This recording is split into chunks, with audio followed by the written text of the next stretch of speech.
class recorded things. So this is electromagnetic spectrum, and you know spectrum is a mixing of all the types of electromagnetic radiations with their increasing nu, that is frequency in hertz, and decreasing order of wavelengths lambda in meter. So you can check this diagram. In the top 10 to the power 0 to 10 to the power 4, it is frequency in hertz. So you can see the maximum frequency of gamma rays, और it is also called cosmic rays. तो gamma rays या cosmic rays का maximum frequency होते हैं, because these rays are very destructive rays, very high frequency, right. Then X ray in between 10 to the power 16 to 10 to the power 20 hertz, then ultraviolet, and then visible, then infrared, then microwaves, then FM AM, that is belongs from radio waves, and the finally long radio waves that has the minimum frequency from 10 to the power 0 to 10 to the power 4 hertz, right. Similarly the wavelengths, so the minimum wavelengths you can see here for gamma rays कितना है, तो in between 10 to the power -12 to -16, you can understand 1 minus मतलब 1 upon 10 to the power 16 0, 10 पर power 16 0 इतना हो सकता है. तो वेरी वेरी लेस. यदि हम लोग देखें इसका वेवलेंथ तो काफ़ी छोटा होगा गामा या कॉस्मिक रेज का. Then X rays, then ultraviolet, then UV, then microwaves, then radio waves, and so on, right.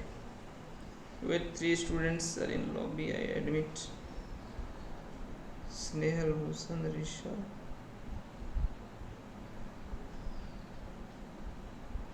So I entered all the 3 students. So out of these electromagnetic radiations, which one is most important for us? So it is visible region, whose frequency is in between 10 to the power 14 to 10 to the power 16, right. And wavelength is in between 400 to 750 nanometers. तो nanometres में यदि देखें तो 400 nanometres से 750 nanometres के बीच में जो wavelength से आता है वो विजिबल रीजियंस का होता है. सपोज विजिबल रीजियन नहीं होता है हमारे लाइफ में, हमारे अर्थ पर, so what will happen? Finally we will not able to see any objects. हम लोग पढ़ नहीं पाते, हम लोग लिख नहीं पाते, हम लोग देख नहीं पाते, विजिबल नहीं कर पाते, विजुअलाइज नहीं कर पाते, राइट. सो यदि विजिबल रीजियन नहीं रहेगा तो पूरा क्या हो जाएगा, जैसे कंप्लीट डार्कनेस. क्या होगा? Suppose if you left in a forest where there is a complete darkness, पूरा अंधेरा है तो कुछ भी दिखाई नहीं देगा. जस्ट सिमिलर हो जाएगा यदि विजिबल रीजियन गायब हो जाए. अल्ट्रावायलेट का हमारे लाइफ में कोई यूजेज नहीं है. इंफ्रारेड का यूजेज है बट चल सकता है. माइक्रोवेव्स का यूजेज है रडार सिग्नल्स में, सोनार सिग्नल्स ट्रांसमिशंस में, एरोप्लेन्स के मूवमेंट्स में, बोट्स के मूवमेंट्स में, ये सब में इसका. मिसाइल्स, लेज़र गाइडेड मिसाइल्स का बम्बार्डिंग में, क्लियर. FM AM का रेडियोज वेव्स ट्रांसमिशंस में, ठीक है. जैसे हम लोग अभी देखते हैं कोई भी टीवी पर प्रोग्राम देखते हैं, रेडियो पर प्रोग्राम सुनते हैं, तो वो सारा FM AM के कारण हो पाता है. और लॉन्ग रेडियो वेव्स में 3G 4G 5G 2G signals transmissions आ गया, ये सब रेडियो वेव से थोड़ा कम फ्रिक्वेंसीज के होते हैं, राइट. So these are the applications of IR, microwaves, FM AM and long radio waves. अब गामा रेज का क्या एप्लीकेशंस है? तो गामा रेज का कैंसर ट्रीटमेंट्स में काफ़ी ज़्यादा यूजेस किया जाता है, राइट. कैंसर के सेल्स को हटाने में गामा रेज, क्योंकि गामा रेज का हाई पेनेट्रेटिंग कैपेसिटी होता है, so they can penetrates also cancer genes, and they can cut the part of the cancerous in the body organs. X ray, तो X ray का मेडिकल एनालिसिस में bone breakage या fractured of bones या other chemical pictures को analyse करने में x ray spectroscopy methods भी है. अल्ट्रावायलेट का भी यूजेज है. अल्ट्रावायलेट स्पेक्ट्रोस्कोपी मेथड्स, स्पेक्ट्रम का स्टडी किया जाता है, right. So these are the spectrum. So see NCERT what is given here about spectrum. तो स्पेक्ट्रम यहाँ से दिया हुआ है.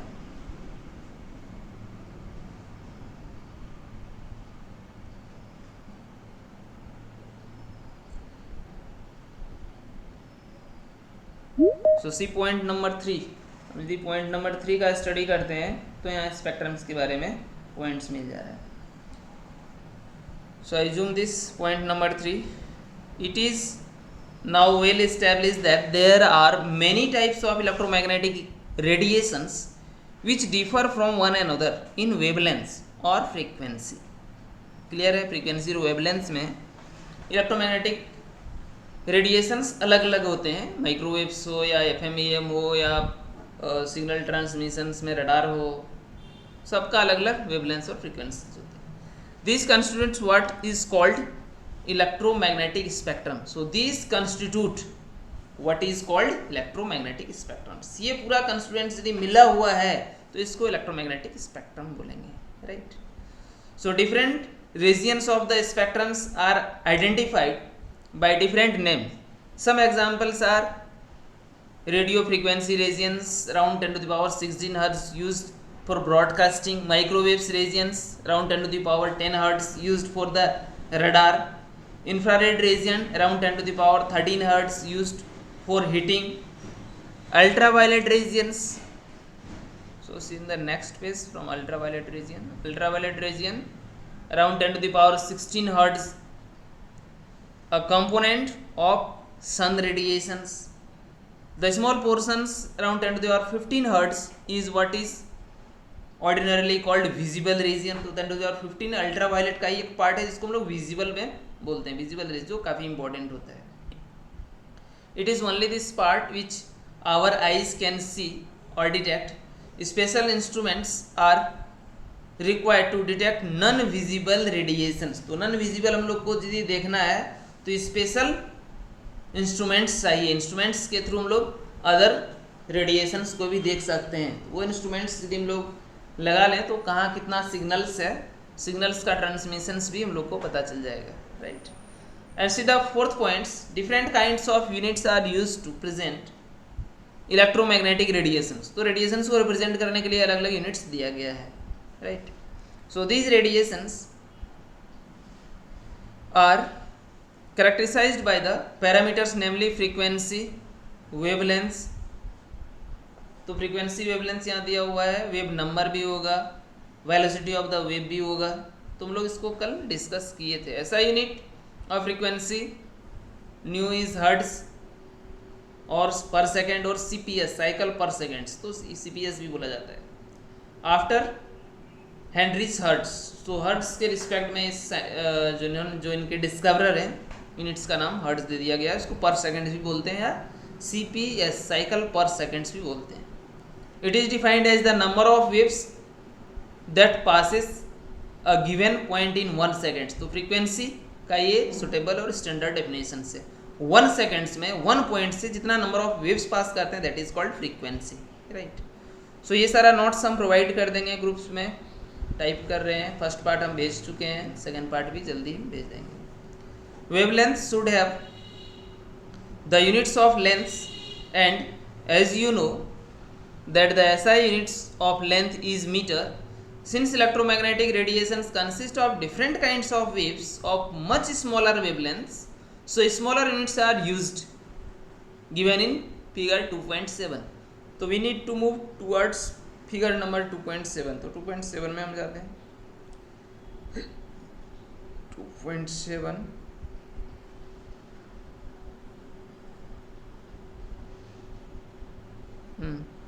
So see 2.7 is given here. A and B. So the spectrum of electromagnetic radiation A and the B, you can see visible spectrum. The visible region is only a small part of the entire spectrum.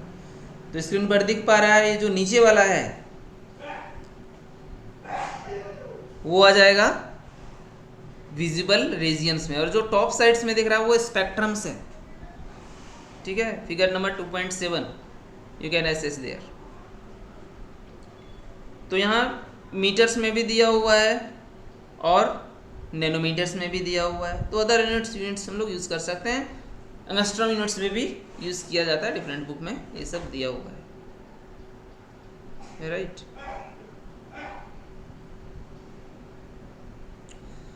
So here some numericals problems are given.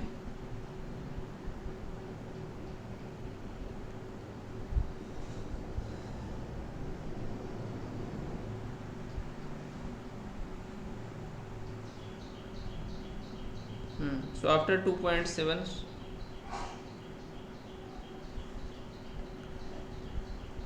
so figure 2.7 shows various types of electromagnetic radiations which differ from one another in wavelengths and frequencies. तो ये पूरा spectrums में बहुत सारा electromagnetic radiations दिया हुआ है जिसका डिफरेंट फ्रीक्वेंसी और वेवलेंथ्स है, जो हम लोग फिगर 2.7 में ऑलरेडी देख चुके हैं. In vacuum all the types of electromagnetic radiation regardless of wavelengths travel. तो वैक्यूम में सारा ट्रेवल कर सकता है, कोई भी इलेक्ट्रोमैग्नेटिक रेडिएशंस हो, माइक्रोवेव्स हो या अदर कोई भी वेव्स है, वो आसानी से मूव कर जाएगा. राइट. प्रॉब्लम नंबर 2.3 वाले पर बता दीजिए. प्रॉब्लम नंबर 2.3, हाँ देखो एक क्वेश्चन है, न्यूमेरिकल टाइप का क्वेश्चन है. The Vividh Bharati station of All India Radio Delhi broadcast on a frequency of 1368 kilohertz. Calculate the wavelengths. Lambda calculate करना है. क्या पूछ रहा है? कैलकुलेट द वेवलेंथ्स मतलब lambda of the electromagnetic radiations emitted by the transmitter. Which part of the electromagnetic spectrum does it belong to. तो यहाँ hertz में दिया हुआ है फ्रीक्वेंसी, कैलकुलेट करना है वेवलेंथ लैम्डा. तो वेवलेंथ लैम्डा और फ्रीक्वेंसी में कल एक रिलेशनशिप हम वीडियो के थ्रू बताए थे. तो क्या होता है, C इक्वल टू मतलब velocity equal to velocity of waves equal to हम लोग यहाँ लिखते हैं न्यू इनटू वेवलेंथ. राइट. तो आई will move towards my white board. तो हम वाइट बोर्ड पर मूव कर रहे हैं फॉर दिस प्रॉब्लम्स.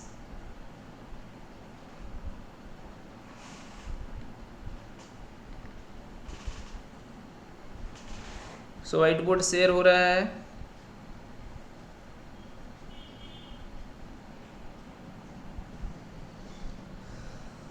इसको थोड़ा सा ऊपर की ओर मूव करते हैं. ये क्लास 12 का था.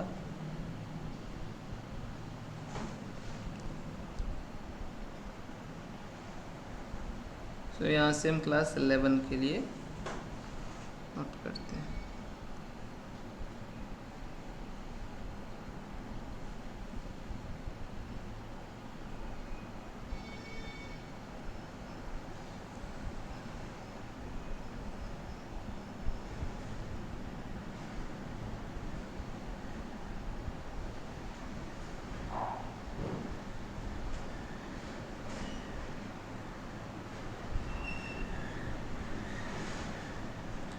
So here from class 11.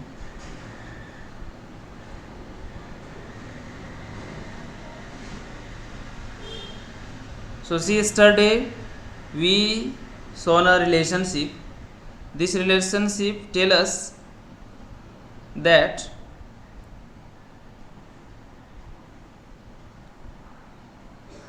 velocity equal to velocity को हम लोग यहाँ C से रिप्रेजेंट कर रहे थे. इक्वल टू क्या हो रहा था, तो फ्रीक्वेंसी न्यू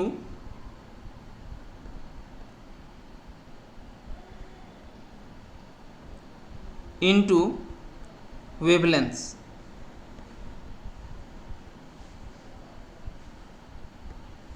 लेमडा, राइट। तो मेरे पास ये रिलेशनशिप आ गया है, velocity equal to frequency into wavelength. तो सी इक्वल टू मेरे पास है न्यू इंटू लेमडा। तो हम लोग लेमडा का वैल्यू कैलकुलेट कर सकते हैं, ऑब्वियसली कैलकुलेट कर सकते हैं। Why? Because C is the velocity of light. यहाँ सी क्या है? So here C we will write here C equal to velocity of light, क्योंकि इलेक्ट्रोमैग्नेटिक वेव्स का रेडिएशंस वेलोसिटी कितना होता है? लाइट के वेलोसिटी के जस्ट इक्वल होता है। So velocity of electromagnetic radiations बोले या लाइट बोले, बात बराबर है। And that 3 is into equal 10 पर पावर 8 होता है। हाँ 3 into 10 to the power 8 meter per second होता है, right. So this is the value of C. तो सी हम मेरे पास नॉन है और nu is given in the questions. Nu का वैल्यू क्वेश्चंस में दिया हुआ था कि जो Vividh Bharati All India Radio service का ट्रांसमिशन है उसका ये दिया हुआ है। तो once again I will move toward the questions. See the questions यहाँ दिया हुआ है क्वेश्चंस में 1368 किलो हर्ट्ज। तो किलो हर्ट्ज को हम लोग हर्ट्ज में कन्वर्ट करेंगे, राइट, क्योंकि सेकेंड्स में कन्वर्ट करेंगे तो कैलकुलेशंस करेंगे। तो उसी कैलकुलेशंस यहाँ दिया हुआ है एनसीईआरटी में, तो वही प्रोसेस यहाँ भी लगाया होगा I think. The wavelength lambda is equal to, देखो wavelength equal to C by nu लाया है। तो सी बाई न्यू कहाँ से लाया है? इसी इक्वेशंस को यूज़ किया है जो हम यहाँ यूज़ किए हैं, C equal to nu into lambda, जो कल का रिलेशनशिप था। जो कल क्लास अटेंड किया होगा उसको ये पता होगा कि C equal to nu into lambda होता है।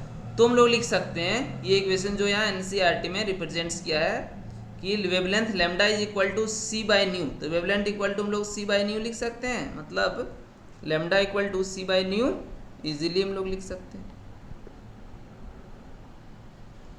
सो लेमडा इक्वल टू क्या हो जाएगा? सी बाई बी। भी नहीं, इसको न्यू पढ़ना है, राइट, इट इज फ्रीक्वेंसी। तो नेक्स्ट पेज में देखो इसका नेक्स्ट पार्ट यहाँ दिया हुआ है। So move toward the page number 2। अब सिर्फ कैलकुलेशन बचा हुआ है, फॉर्मूला तो पता ही है, तो कैलकुलेशंस कर देना है। हर्ट्ज को देखो किलो हर्ट्ज में कन्वर्ट कर लिया है, सॉरी किलो हर्ट्ज को हर्ट्ज में कन्वर्ट कर लिया है। कैसे हर्ट्ज में कन्वर्ट किया है? क्योंकि 1 किलो हर्ट्ज, ये हम बताए थे या शायद नहीं बताए थे कल, लेकिन हम बता देते हैं यहाँ, कहीं भी नोट करके रख लेना है। 2 कन्वर्सन्स, ठीक है। First one is 1 kilo hertz is equal to 10 to the power 3 hertz, right. यदि मेगा हर्ट्ज दिया हुआ है तो इसका दूसरा बड़ा यूनिट होता है 1 mega hertz is equal to 10 to the power 6 hertz, right. तो ये जो हम बॉक्स में लिखे हैं वाइट बोर्ड में, इसको कॉपी में कहीं नोट करके रख लेना है, क्योंकि बुक में एनसीईआरटी में नहीं दिया हुआ है, बट कन्वर्सन्स हम लोग यूज़ करेंगे। ये सब कन्वर्सन यदि यूज़ नहीं होगा तो समझ में नहीं आएगा हम लोग को। जैसे न्यूमेरिकल्स में दे दिया, अभी किलो हर्ट्ज दिया हुआ है, हर्ट्ज तो नहीं दिया हुआ है। हर्ट्ज मतलब पर सेकंड होता है, तो पर सेकंड तुम लोग नहीं ले सकते हैं, बिकॉज यहाँ मीटर पर सेकंड में हम लोग ऑलरेडी ले चुके हैं वेलोसिटी ऑफ लाइट को।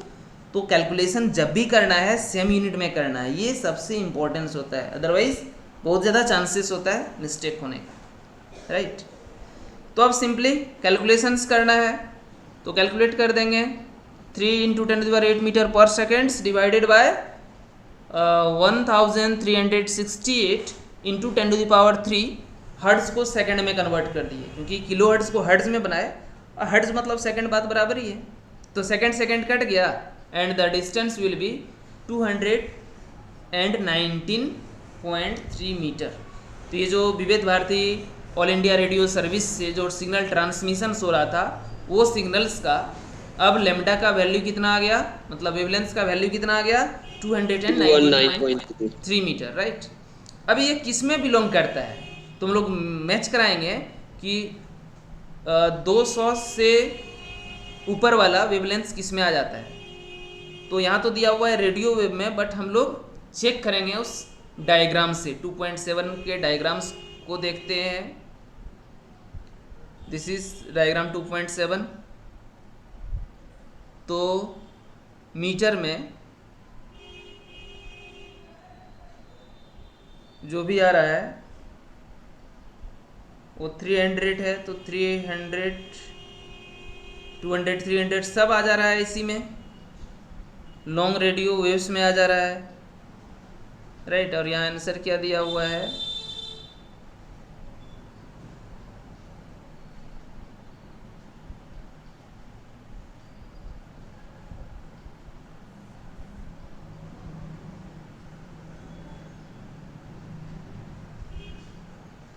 हाँ रेडियो वेव्स, यहाँ रेडियो वेव दिया हुआ है लेकिन वहाँ लॉन्ग रेडियो वेव्स लिखा हुआ है, तो बात बराबर है। लॉन्ग रेडियो वेव्स बोलें या रेडियो वेव्स बोलें, both are the same terms, right. सीधा second numerical problems given in your NCERT text book. So problem number 2.4, the wavelength range of visible spectrum extends from violet 400 nanometer to red 750 nanometer। तो 400 से 750 nanometres visible का wavelength होता है nanometres में, ये हम लोग को पहले से ही पता है। Express these wavelengths in frequency hertz, तो वायलेट कलर का वेवलेंथ जो नैनोमीटर में है उसको हम लोग को कन्वर्ट करना है किसमें, हर्ट्ज में, ठीक है। Express this wavelengths in frequency, तो ये वेवलेंथ्स को फ्रीक्वेंसी में कन्वर्ट करना है, तो कौन सा फॉर्मूला लगाएंगे। तो यदि इसको हम यहाँ से क्वेश्चंस को कॉपी करें,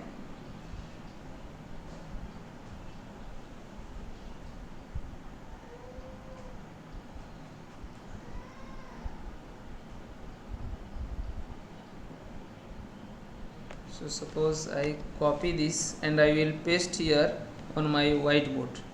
तो white board पर हम इसको पेस्ट कर रहे हैं, see the problems on the whiteboard। so I paste the problems here on my whiteboard। आ चुका है, इसको थोड़ा सा जूम कर लेते हैं ताकि मोबाइल स्क्रीन में छोटा रहेगा तो दिखाई नहीं देगा, और अधिकतर स्टूडेंट्स तो मोबाइल से ही कनेक्ट करते हैं, लैपटॉप या टैब्स रहे तो बड़ा दिखाई देगा, बट मोबाइल में थोड़ा छोटा दिखाई देता है। सो दिस इज द क्वेश्चंस।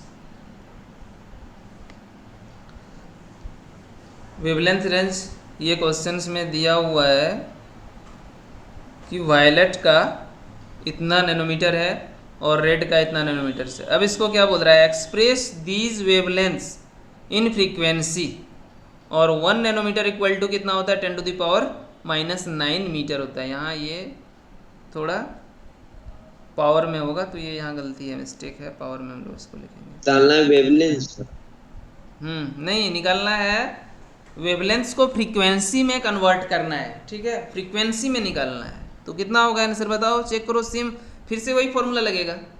तो 1 नैनोमीटर इक्वल टू 10⁻⁹ मीटर होता है, ठीक है। ये कन्वर्शंस में यहाँ यूज होगा, तो ये हम ब्रैकेट में लिख दिए। तो using equation 2.5 frequency of violet radiations, यहाँ हम लोग देख सकते हैं फ्रीक्वेंसी यहाँ वायलेट रेडिएशंस का दिया हुआ है। तो हम लोग को निकालना क्या है, वेवलेंथ्स को फ्रीक्वेंसी में कन्वर्ट करना है। तो फिर से हम लोग तो सेम फॉर्मूला ले सकते हैं, C equal to nu into lambda. So we have to calculate nu, frequency निकालना है, ठीक है, हर्ट्ज में। तो सेकंड निकाल देंगे, मतलब सेकंड तो हर्ट्ज का इक्वल ही होता है, राइट। तो हम लोग क्या करेंगे, डायरेक्टली लिखेंगे न्यू इक्वल टू क्या हो जाएगा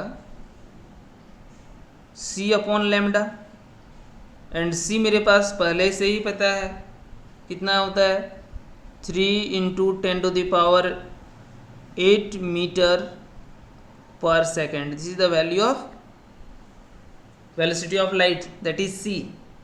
एंड लेमडा वेवलेंथ तो यहाँ दिया हुआ है 400 नैनोमीटर, तो नैनोमीटर को मीटर में कन्वर्ट करना होगा।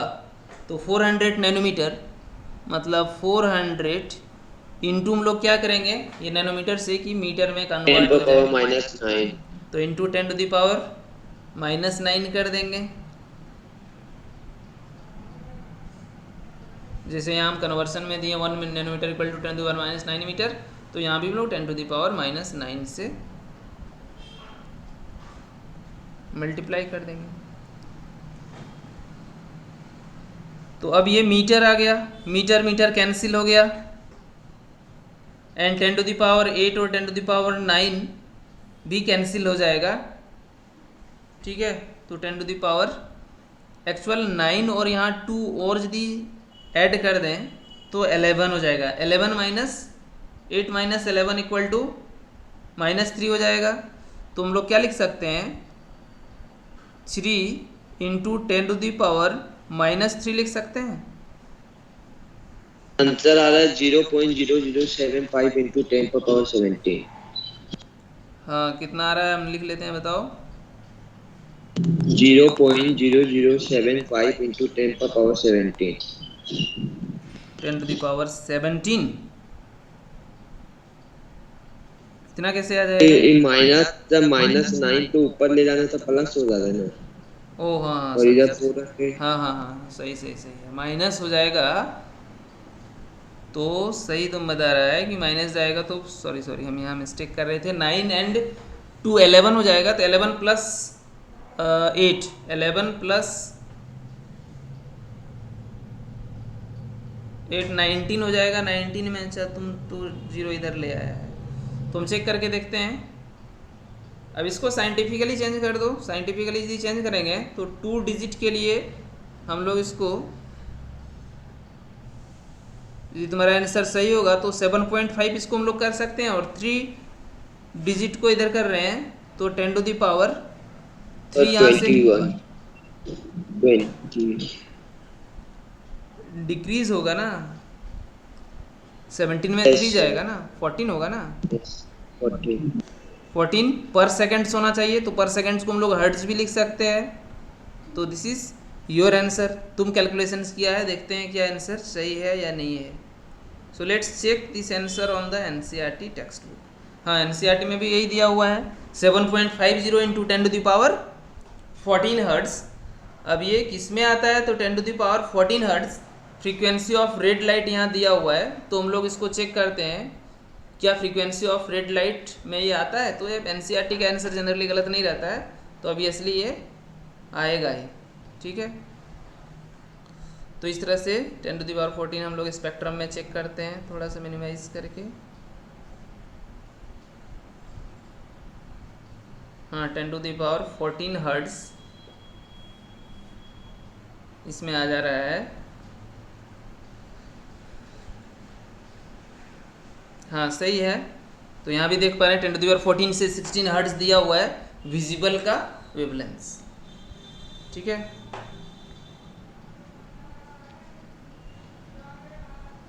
तो इस तरह से हम लोग रेड लाइट का कैलकुलेट कर लिए, फ्रीक्वेंसी ऑफ रेड लाइट। अब सेकंड कैलकुलेट करना है फ्रीक्वेंसी ऑफ, इसका था वॉलेट टू रेड, तो रेड का 750। तो फिर से सेम प्रोसेस करना है, 750 नैनोमीटर्स ले लेना है, ठीक है, और कैलकुलेशंस खुद से करना है। तो लेट्स चेक द कैलकुलेशन। तो फिर से अब हम लोग दूसरे के लिए ले रहे हैं, तो न्यू इक्वल टू हम लोग फिर से वही लिखेंगे c/λ, और c होता है 3 into 10⁸ metre per second, right. And lambda का वैल्यू होता है सॉरी यहाँ दिया हुआ है कितना, तो 750 नैनोमीटर। 750 को हम लोग मीटर में कन्वर्ट करेंगे तो 10⁻⁹ कर देंगे। अब ये मीटर में आ गया, तो मीटर मीटर यहाँ से ये कैंसिल हो गया, पर सेकंड में जो भी आएगा वो आंसर आएगा। अब इसको सॉल्व कर देना है, ठीक है। तो हम लोग क्या लिख सकते हैं, 8 + 9 यदि हम लोग सम कर दें तो 8 + 10 कर सकते हैं। 8 + 10 तो इक्वल टू क्या हो जाएगा, 3 इंटू 10⁻। 4.0 इंटू 10⁻14। हाँ 1 minute 1 second, tell me the answer. 4 point 0 into 10 per power 14.